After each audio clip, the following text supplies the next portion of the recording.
ఈరోజు నేను మీ అందరికీ నా good brushing day and bad brushing day చూపిస్తాను. ఇప్పుడు మీరు చూసేది నా గుడ్ బ్రషింగ్ డే అంటే మంచి మూడ్లో నాకు నేను బ్రష్ చేయడం. చూడండి, చక్కగా టీత్ తోమేసుకొని ఉమ్మేశాను మా అమ్మ చెప్పినట్టు. దాని తర్వాత లోపల టీత్ కూడా మంచిగా బ్రష్ చేసేసుకున్నాను. చూడండి ఎంత చక్కగా బ్రష్ చేస్తున్నాను, మా అమ్మ నాకు నేర్పించింది. దాని తర్వాత ఉమ్మేసిన తర్వాత మా అమ్మ వాటర్తోని వాష్ చేసేస్తుంది. దాని తర్వాత నేను వాటర్ ఇలా పుక్లించి ఉంచుతాను. డ్రింకింగ్ వాటర్తోనే పుక్లించి ఉంచాలి. బాత్రూంలో వాటర్ మౌత్లోకి పోనివ్వద్దు. డ్రెస్ పచ్చి అయితే తుడిపేసుకోవాలి, ఏడవద్దు.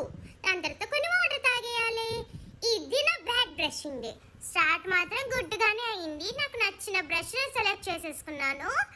క్యాప్ తీస్తున్నాను, పెడుతున్నాను. పాప మా అమ్మ అడుగుతోంది, ఇవ్వు నేను వాష్ చేసిస్తాను, ఇవ్వు నేను వాష్ చేసి పేస్ట్ పెట్టిస్తాను అని నేను ఇవ్వలేదు. ఇది బ్యాడ్ బ్రషింగ్ డే అంటారు. తర్వాత మా అమ్మ నాకు కోల్గేట్ 02 పేస్ట్ అండ్ చిక్కుది బ్రష్ యూస్ చేస్తుంది. 2 బ్రషెస్ ఉంటాయి, నేను అందులో నుంచి ఒకటి సెలెక్ట్ చేసుకుంటాను. దాని తర్వాత నేను క్యాప్ తీసాక మా అమ్మ వాష్ చేసి పేస్ట్ పెట్టిస్తాను. తర్వాత నేను ఇలా బ్రష్ చేస్తాను. చూడండి అడ్డదిడ్డంగా చేశాను. దీన్నే బ్యాడ్ బ్రష్ డే అంటారు. మా అమ్మ ఎప్పుడు చెప్తూనే ఉంది, కానీ నాకు బ్రష్ చేసి మూడ్ లేదు, ఇంట్రెస్ట్ లేదు. అందుకే నేను సతాయించాను. సరేలే ఏదో టిప్ తోమేశాను కదా, అటు ఇటు గెలికేశాను. కోడిలాగా గెలికినాక ఇంకా చాలులే, చాలా తోమేశాను. మళ్ళీ నా టీ తగ్గిపోయేలా ఉన్నాయి. మా అమ్మ తీసేసుకో, నాకొద్దు, నువ్వే ఉంచేసుకో బ్రష్ అని ఇచ్చేసాను. ఉమ్మేసాను కూడా యాక్టింగ్. దాని తర్వాత మా అమ్మ నా టంగ్ టీత్ వైప్ చేసుకోమంది వాటర్తో. ఇదిగోండి ఇలా నాటకాలు చేశాను. 2 ఫింగర్స్ అంటే 2 ఇలా 2 వచ్చాయి. 2 తర్వాత వాటర్తో కాసేపు ఆడాను. అయ్యో టంగ్ క్లీన్ చేయమంది కదా మా అమ్మ. అయిపోయింది, క్లీన్ చేసేసానమ్మా. ఏంటి టీతా?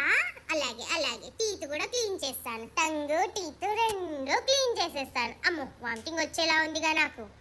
బాబాయ్ చాలా ఎక్కువైపోయింది. ఇప్పుడు అమ్మని కాస్త సతాయిద్దాం, బెదిరిద్దాము. తాగేస్తా ఇదిగో తాగేస్తున్నా. మా అమ్మ భయపడిపోయింది. తర్వాత మా అమ్మ దొరకబట్టి బ్రష్ చేపించింది. బ్రష్ అయిపోయింది అనుకున్నాను, కానీ మళ్ళీ మా అమ్మ తోమేసింది టీత్ అంతా. ప్రతి ఒక్క టీత్ తోమింది. నేను సరిగా తోమలేదంట. నేను సరిగా తోమితే మా అమ్మ తోమదు, కానీ నేను సరిగా తోమకపోతే ఇదిగోండి మా అమ్మ దొరకబట్టి తోమేస్తుంది. మా అమ్మ అస్సలు వదిలిపెట్టదు. మీ మమ్మీ వదిలిపెడతదా? నా టంగ్ క్లీన్ చేయమన్నాను, సరేలే అని మా అమ్మ క్లీన్ చేస్తే నేను క్లీన్ చేయనివ్వలేదు. చెప్పినట్టు వింటే నేను చిన్న పాపని ఎలా అవుతాను, చెప్పినట్టు వినకపోతేనే చిన్న పాపని. ఇదిగోండి నాది నేను ఫేస్ కూడా వైప్ చేసేసుకున్నా. ఎలా వైప్ చేస్తానో చూసుకోండి. టక కొట్టేసుకోవాలి, రుద్దేసుకోవాలి, అయిపోతుంది.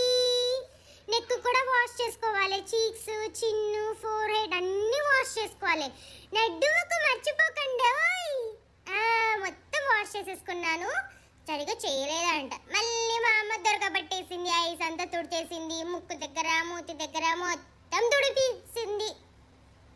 దాని తర్వాత వాటర్ తెచ్చింది పుక్లించి ఉంచమని. సరేలే అని పుక్లించి ఉంచేసాను. లేకుంటే మౌత్లో అంత పేస్ట్ ఉంటుందంట.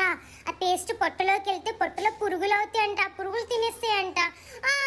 నా డ్రెస్ పచ్చైపోయింది. నాకు ఈ డ్రెస్ వద్దు, తీసేయు. ఈ డ్రెస్ వద్దురా బాబోయ్, ఈ డ్రెస్ వద్దు, తీయు పుక్లించి ఉంచేసిన, తీసేయి. నాకు ఈ డ్రెస్ వద్దమ్మా, ఈ పుక్లించి ఉంచండి. నేను వచ్చేస్తాను బయటికి. వద్దు పో, నేను ఏడొస్తాను. నాకు ఈ డ్రెస్ వద్దు, నేను చెప్పింది వినను. ఏంటి తాగాల? ఒక బుక్క తాగాల? సరేలే తాగుతాను ఒక బుక్క. నాకు వేరే డ్రెస్ వెయ్యు అమ్మ.